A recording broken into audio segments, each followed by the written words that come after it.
So Eva Longoria and Michael Peña from Dora and the Lost City of Gold. Yes. So tell me, what did it mean to both of you to be in a movie that embraces the Hispanic culture as well as the Hispanic language? Oh gosh, it was a dream come true for me. You know, I loved Dora. I knew her, you know, she was a global icon. I mean, an icon in our community. I didn't realize she was a global icon in the world. My friends from London called me in Germany and they were like, oh my God, you're gonna be Dora's mom.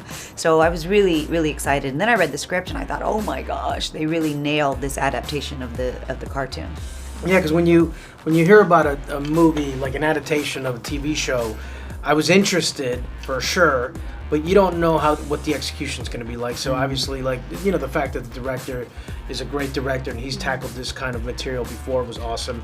But then, like you said, once I read the script, I was like, oh, this is going to be super fun, and it's going to be positive, and it's a Latin-led cast. So I was like, A lot of pros to do it. tons of pros. Absolutely. This is a question for both of you. Was Spanish your first language, and is that something that you wanted to instill in your children? No, it wasn't my first language. It was my first language, yeah. Okay. It was my first language, and but I had parents that very much wanted to learn English, so my mom was at night school. She was working in a factory, right, and then she was going to night school to finish high school here, and same thing with my dad. So like at home, after a while, I think it was like at 4 years old, we just started speaking English in the house, and it was the cutest thing ever to see my mom like making progress, you know, and with years to come, and she just then she was fluent. There's definitely in our generation this idea to assimilate and it's like English only and English and English and English and now I think there's more celebration of returning to our language, and bilingual is better than monolingual. Like, you know, when is two not better than one? And so I learned Spanish late in life, and we're definitely raising Santi in a Spanish household because he'll get English from school and society, but like Spanish will be his home language. I love that. Now, you decided to do this movie very soon after he was born. Yeah, right? I didn't really have a choice. What do you mean? I'm gonna do it now because you could have said no. I could have said no, but I couldn't. I literally could not have said no to this movie. The opportunity that this movie provided, not only for me but for my community and for people who look like me, I was like, I have to do this movie. And I remember freaking out, going, "How am I gonna do this movie?"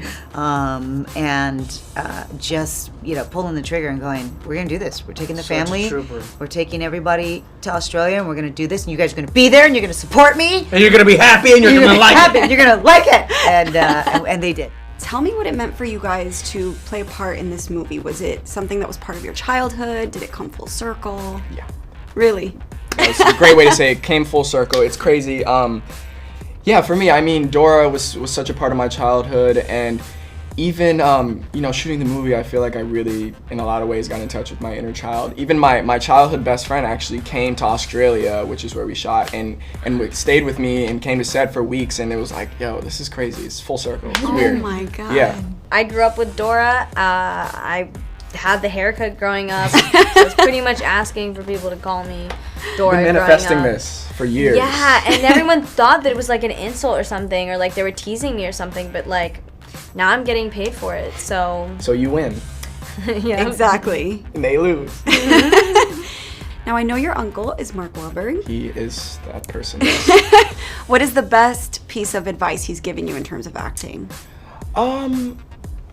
In terms of acting, he hasn't really given me any, but in terms of business, just to never get comfortable and never lose my hustle. And it's crazy, Isabela actually worked with him twice, so, when I met her, it was, in a lot of ways, felt like we already knew each other already. Like, she felt like she was my cousin, and Isabela's mom was with her the whole time we were shooting in Australia, and they just like took me in, and it was nice. It was so really like nice. the movie reflected real life in It's a weird crazy. way? Yeah, I know. Wow. It's so trippy, but they just like Mm-hmm. I left my mom. My mom didn't come, so Oh. Isabela's mom was my mom for 4 months. But they're not that different. I know. My mom and her mom really look trippy. alike, act alike, and like just carry themselves in the same way. It's so weird. Isabela, what was it like meeting Eva Longoria and having her play your mom? Well, she'd always been this like entity to me growing up. I always seen her on TV, and I knew who she was, and people said I looked like her, and I thought just again like full circle. I got to work with her, and she's amazing. She's everything you'd imagine and more. Really, really fun lady, really and great mother, and multitasker, definitely. sure. Showed me how to multitask. Still can't do it.